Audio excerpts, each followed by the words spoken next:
Welcome back to Classroom Brew, guys. This is like the 179th episode. My name is Ryan, if you have not watched or listened to the podcast before. I'm a high school teacher, coach, instructional coach, all that good stuff. And we do a podcast where we basically sit down, sometimes solo, sometimes with a guest, remote or in person, and we talk about education. So usually it gets a little off the rails and a little entertaining, hopefully, but every so often we'll do a little bit of something different. And so for this episode, I'm trying something new. I've got 2 different cameras that are working right now, and you know, if it doesn't work out, it doesn't work out. But at least we're trying something different. I think we've got a good show lined up for you guys. I do want to give a big shout out to our Patreon members. So that's James, Lish, Cindy, Melinda, Leo, and Sabrina. They were actually on the episode from last week. So if you're listening to this episode, the previous one, if you go back in the logs on whatever app you're in, you can check that out. We had all 6 of them on at the same time, and I'm hoping we can get them all back on or on for the first time pretty soon. So that was pretty fun to run that and, you know, get them all together at the same place. And scheduling is always a really difficult element for teachers. So I'm glad we could make it happen. And big shout out to those guys. For our purposes, I do not want to focus on this because by the time this episode comes out, it'll be kind of old news, I guess. For this episode, I've got some Moscato because I haven't gone to the store and I was out of everything else. So that's what we're drinking for this one. I've got it on my little Classroom Brew coaster, which reminds me, the Patreon, if you are looking to support the podcast, you can get access to bonus episodes, video episodes, podcast merch, behind the scenes content, and of course, voting power. This show's a democracy. So if you would like to have a say in what happens with this show and what we do, go on over to patreon.com/classroombrew and become a patron. Support the show. There are different tiers with different types of benefits. And of course, some are more cost effective than others. But again, patreon.com/classroombrew. Cheers.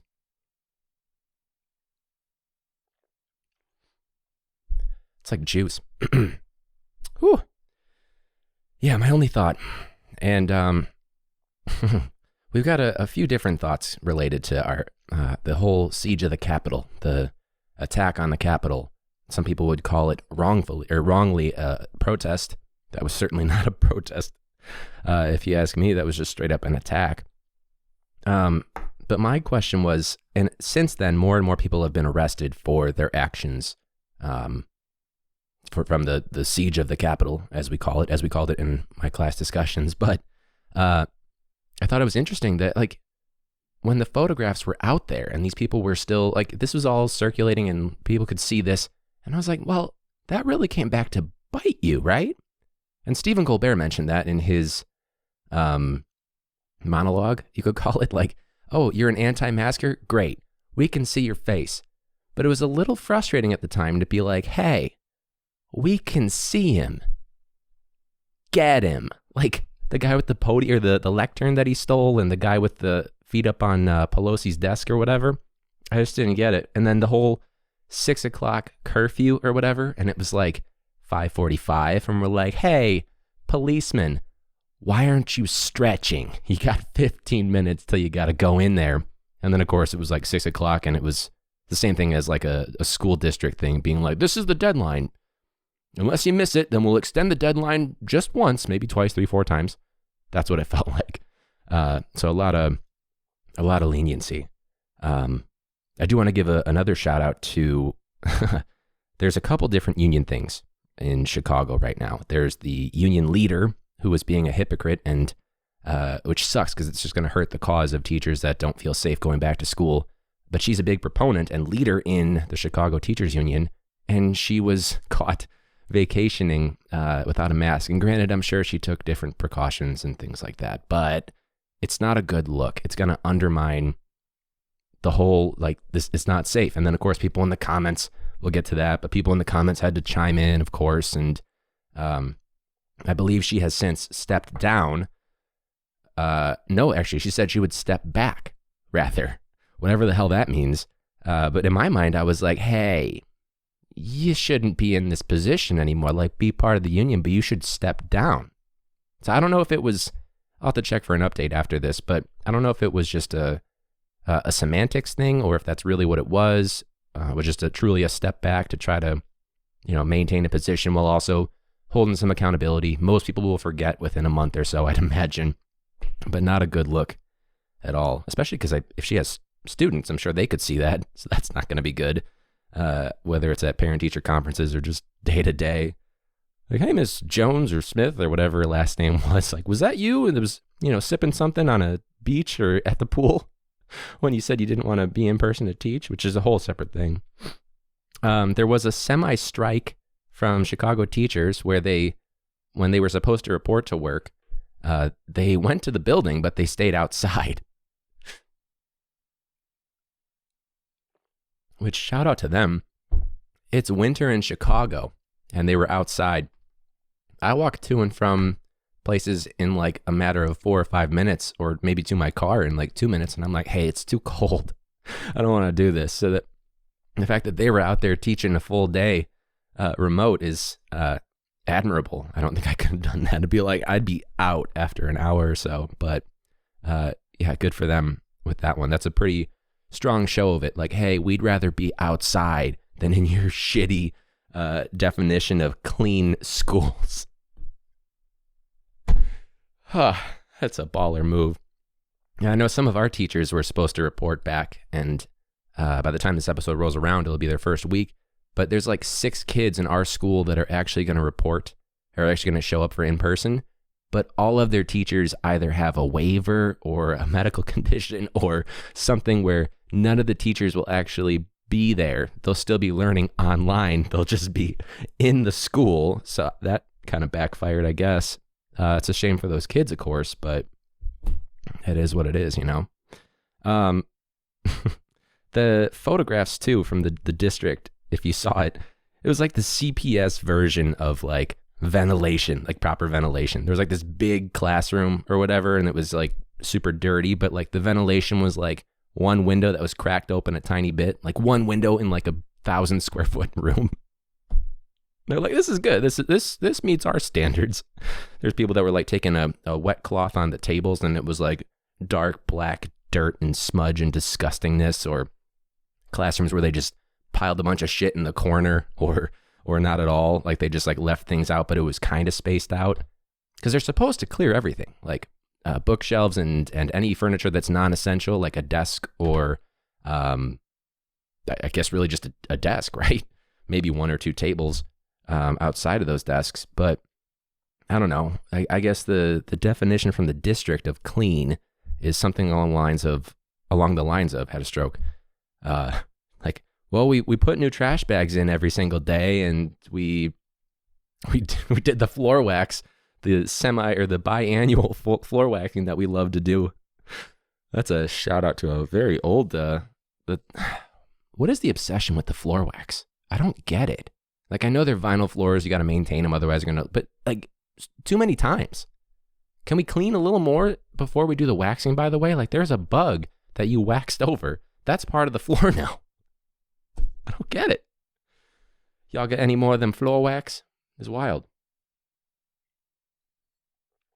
So, what I want to do, and I thought about doing this at the beginning of quarantine, where it was checking in with celebrities to see if they support. It was going to be like who do I think? Like, would Kristen Bell support or schools reopening and teachers going back or not? Or like Ellen DeGeneres, and like you can obviously tell the viewpoints of those two because they're pretty out there with their opinions. But that's something that I'm going to do. I'm going to try doing some DMs with the podcast account, which is not verified. It doesn't even have like 2,000 followers on it.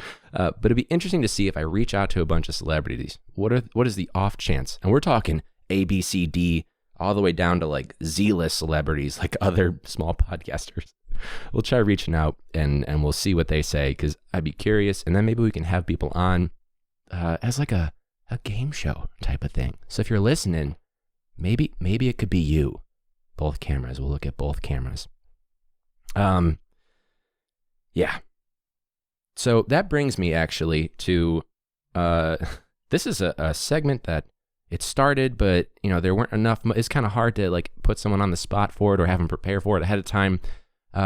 a segment that we're gonna have coming back, which is the oh shit segment. Oh shit! Here we go. A moment. This one was from Adam, Science Adam and I. We both had this because there's one particular kid, and most of our kids, they don't use their webcams at all. And that's fine. We're not going to force it. I don't know what you got going on in the background. I'm not risking my job over it. But there's one kid in particular who's kind of inactive, you know. Sorry, I had to make the 2-drink minimum happen. But this particular kid who, he shows up every day. He just doesn't do anything when he does show up. And you know what? That's a whole separate topic that we've gone into a few times and we will continue to. But it was an assault rifle on his Google avatar. And so that's what everyone sees. And there was like multiple times when we had to like email this kid, do a Go Guardian message, a G-chat message in the Google Meet with the microphone and in the chat being like, hey, let's just pretend his name is Joe. Joe, I don't think schools, digital schools, I don't think it's appropriate for you to have an assault rifle as your picture. And I think it was a meme of an assault rifle. I don't know what the hell the meme could possibly be. I'm sure it wasn't that funny. Probably not my taste. But it just, I don't know. What's the rule here on the avatars for distance learning? If it has some sort of a weapon, I don't get it. He did eventually have it. He did have it taken down, or he took it down himself after 4 adults had conversations with him about it. And I don't think he meant any harm by it, but it was certainly like an, oh shit, what do we do now type of moment. Yeah. So if you've had that, there's plenty of issues with the stuff that goes on in the homes, like what you hear in the background if a kid forgets to unmute. I've had a few of those, and they're my favorite moments ever. But I think we forget about the kids that turn it off, but maybe they've got an avatar for their Google account or the little icon, basically, their picture. You don't really think that could be too big an issue, but trust me, there's some questionable stuff out there. Oh, shit. That was definitely an oh, shit. So, I did find there was a BuzzFeed quiz, because you know I'm a big fan of BuzzFeed. And this one is a new one. I mean, I don't know if it's new, but it's new to me. It is new. It came out December 5th, 2020, BuzzFeed. It says, everyone is a mix of a Harry Potter student and teacher. Who are you? So I just figured we'll see what we got, because that's a new one for a teacher. I'll just go on BuzzFeed sometimes and type in teacher or teaching and just see what comes up. So, first question. What's your... No, I don't want to describe my age right now, you creep, on BuzzFeed. What's your Hogwarts house? Gryffindor, Hufflepuff, Ravenclaw, Slytherin. I'm going to go Ravenclaw. I'm different. I'm not like those other dudes. How would your friends describe you? Caring, smart, thoughtful, loyal. Man, is that an asshole move to say smart? Like, is that cocky? Is that... I don't know. Caring is for sure a Hufflepuff thing. Let's be honest. I'm going to wind up with, like, whatever that, like, little weak-ass professor was for Hufflepuff. I don't even know. No one even knows their name. Who cares? Let's go with smart. Fuck it. Where would you live in the wizarding world? I don't know that much about this, to be honest with you. Above the leaky cauldron? Probably not. Hogsmeade? Godric's Hollow? The Burrow? I don't know. Let's go with the Burrow. I don't remember. I can picture like 1 or 2 of those. Favorite food or drink? Butterbeer, pumpkin juice, green apples, and chicken legs. A comparison of 2 drinks and 2 foods? It's not pumpkin juice. I've never had butterbeer. Green apple, chicken legs. Gotta have some meat. Cholesterol. Which magic shop is your favorite? Ollivander's. Not even a question. I don't have to read the other ones. Get a cool ass wand. Favorite side character?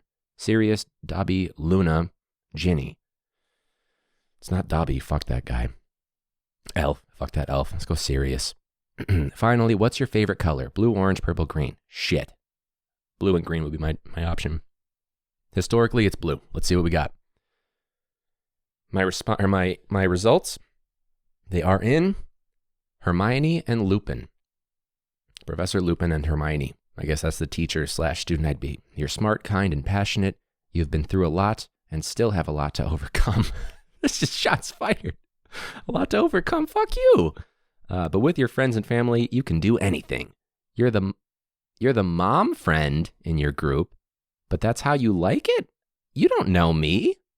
That's how you like it. That's aggressive. I don't like that one. So I guess I'm Hermione and Lupin from this BuzzFeed quiz. If you want, you can email me, classroombrew@gmail.com, or social media at classroombrew on Instagram and Twitter. Let me know if you do that quiz. What were your results? I'd be curious to see. Hopefully it's better than the one where everyone got Mr. Cooper from Hanging with Mr. Cooper from the last quiz that we did on this podcast. But who fucking knows? Oh, it doesn't matter. Nothing matters. All right, I think this is a good opportunity. We can probably get into the comment hero. By the way, thank you all for the shout outs and the love for the music. I'm really proud of how it turned out, so I do appreciate that. Thanks, guys. All right. Welcome to the Comment Hero of the Week. When someone's being an ass in the comment section, but they have no idea what the fuck they're talking about. What's going on is you failed fucking social studies. Or when you see someone call that person out, they are our Comment Hero of the Week. Yeah! Even though some heroes do call out those idiots, remember, don't call out a comment hero in the comment section. You can't fix them, and you can't fix stupid. All right, so our comment hero for this week, and we've got,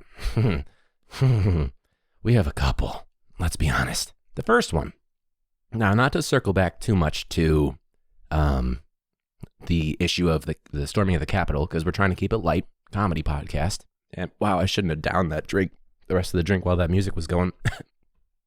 Our comment hero, I posted something on Facebook, and I don't do that often. And this is my personal account, by the way. So nothing's public. It's personal. And it got shared. And if it gets shared by somebody, it's subjected to other people's privacy settings, I guess. And so all I posted was, I just canceled/postponed everything I planned on teaching tomorrow. This disgraceful act is now the topic of class. And I'm referring to the Capitol storming, of course. This is me. So this is an embarrassment to our nation. The hypocrisy and double standard is nauseating. And our comment hero is this jackass, who honestly doesn't really bother me that much. He's just an antagonizer, you know what I mean? And he comments, Mr. Kellen K, 2/3 of the way to KKK, canceling actual curriculum to give personal opinions on news stories, nauseating yet typical. And my assumption is that, well, one, this guy's an idiot, and clearly I don't think he is necessarily in political opposition to myself. But why? I literally had a comment. I was like, giving students a chance to respond to the world around them, a current event? Yeah, of course I'm going to do that. Don't assume I'm indoctrinating you, fuck. What the hell's wrong with you? And he goes, justify it however you need to, ace. So I know my own advice is don't engage a comment hero, but it's my own post, this dumbass. And so my response was, unlike you, I don't speak for others.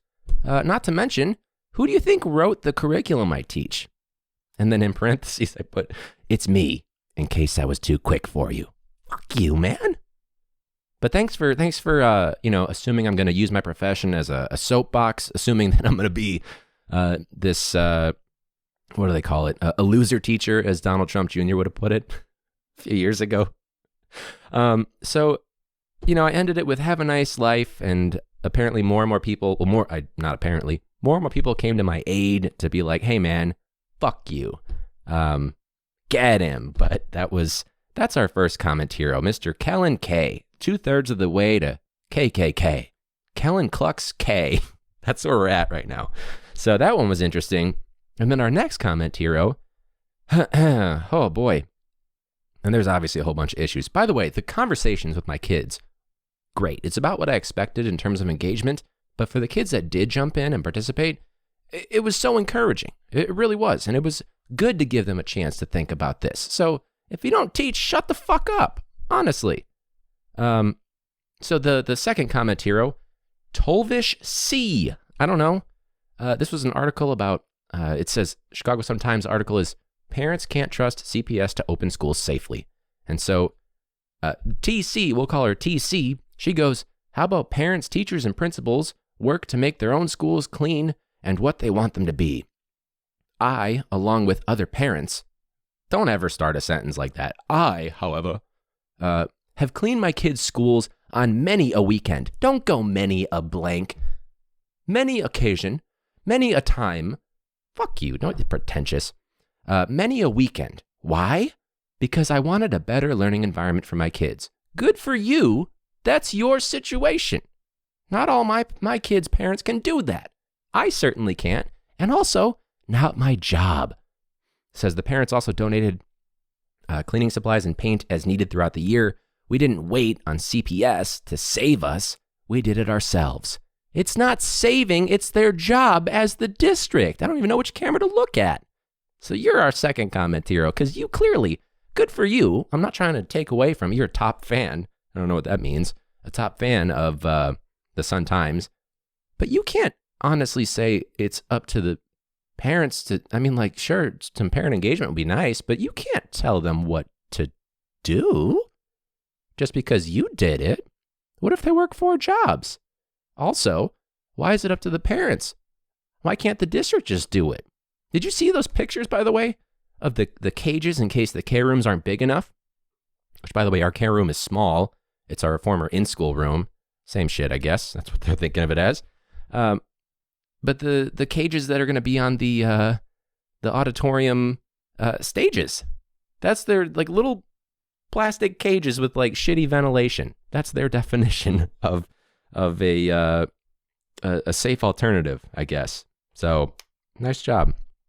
So those are our 2 comment heroes. We've got 2/3 of the way KK, and I already forgot her name, but it doesn't matter. You're our comment heroes. So listen to the intro music and you'll see what I mean. Okay, cool. To wrap us up a little bit, I posted a meme about flexibility because we've been asked, now that it's the end of the semester, you know what that means, ass kissing season, as we've talked about on this podcast before. We'll talk about it again because it's always coming up, but ass kissing season is coming up upon us. We've got the end of the semester, and there are some kids that haven't done anything since September. For context, we started school in September. So, yeah, we've been told, make sure we're being flexible. And I've gotten emails because I've got a number of kids that it's either an A and a B or it's an F. And I'm getting emails about all these kids, and I'm looking, and all but 2 of them are failing at least 2 to 3 classes. Some of them are failing all of them. So what's the common denominator here? It's not hard. It's not rocket science. So at a certain point, if I'm excusing, like for one kid, 1/3 of the assignments or more I've been excusing because like there's other circumstances. I get it. I'm not heartless. But why is it that we can't be frustrated with this or hold these kids accountable without looking like a bad guy? You know? I don't understand that. So the flexibility thing, like trust me, we're being flexible. We're doing everything we can. I'm trying my best to help out these kids. It's equitable as best I can. Like you were out, but you didn't necessarily have proof of it, but like you were sick, like I'm going to give you the benefit of the doubt. Maybe that's wrong, but either way. So I don't know if by the time the semester ends, if we're going to get the support if a kid fails or if they're just going to force us to fail them through, but I'm putting notes in every single grade if it's missing to show proof. I'm leaving cookie crumbs, if you will. And if you can tell I'm fired up about it, well, I'm fired up this whole episode, I guess. There's a whole lot. I got attacked for saying I want to discuss current events. Of course I'm fired up. But yeah, we're doing everything we can, truly. And I've talked with some of my friends and colleagues about this. Why is it that we can't be frustrated? It's frustrating. I understand that maybe a kid has to help support the family, so they're working during school, so they've just got their phone in their back pocket on the Google Meet, and obviously they're not going to do their work if they're working 24/7 and they're tired. But I spend like 12 to 16-hour days sometimes. I can't be frustrated if there's low engagement on a particular day without being like getting the speech of, well, there's a lot going on in these kids' lives and online school's hard. I know, I'm aware. It's hard for teachers too. I'm not saying it's not hard on students. That's why I've made things slower, easier, quick to access. We're doing less, and I'm excusing stuff, being lenient with grading, calling homes, emailing kids, GChat, giving them different ways to do things, alternate assignments, modified assignments, heavily modified assignments. We're doing everything we can. So thank you for coming to my TED Talk for this episode, the high energy episode. And we'll see. I'll know the audio will turn up. I don't know how the videos are going to turn out. The 2 different camera angles. We will see. But I do want to thank you guys for listening in. Let a friend know. We're an international podcast. I've seen more traffic coming from India, which is pretty cool. Maybe we can break into Antarctica and get those penguins listening, because that's for sure a place where those kids are underserved. Those little baby penguins. So big shout out to James, Lish, Cindy, Melinda, Leo, and Sabrina, our Patreon members. If you guys would like to join them, maybe be on a future Patreon roundtable, or get the bonus content and behind the scenes access and podcast merch. Like right now, Classroom Brew coaster. We've got koozies. We've got shot glasses. We're going to do bottle openers eventually once we can cover the cost with the Patreon funds. But patreon.com/classroombrew. Give us a rating and review, whatever app you're listening in. We are truly on every podcast app imaginable. And I just realized if you listen to podcasts on 1.5 speed or 2 speed, you probably think I'm on crack right now, and I promise you I'm not. That's not my thing. We do drink on this, but to answer someone's question from the internet, no, just because I have this podcast, it does not mean I'm a professional drinker. Certainly not. The tolerance isn't there, clearly, and that's just part of it. Hence the logo with the little beer bottle through the thing. Not a professional drinker, but for sure a professional teacher, or as some people might put it, the 2/3 of the way KKK Kellen Ku Klux Kid soapboxer, I guess. I have a podcast, so maybe he's partly right, but fuck him. Absolutely not. Not in my profession. Hence why we have this podcast. But thank you guys so much for listening. Nice little episode for you here. Again, welcome to 2021. This is our 2nd episode, and we're coming in hot. So I'll see you guys next week. Again, rate and review. Let us know. Share it with a teacher friend. Share it with a friend. Maybe it's a teacher and friend. But spread the word to a colleague. Be like, hey, you frustrated? Cool. So's this guy. Again, Classroom Brew. My name is Ryan. And thank you guys so much for all your support and for listening. And until next week, as we always say, class dismissed.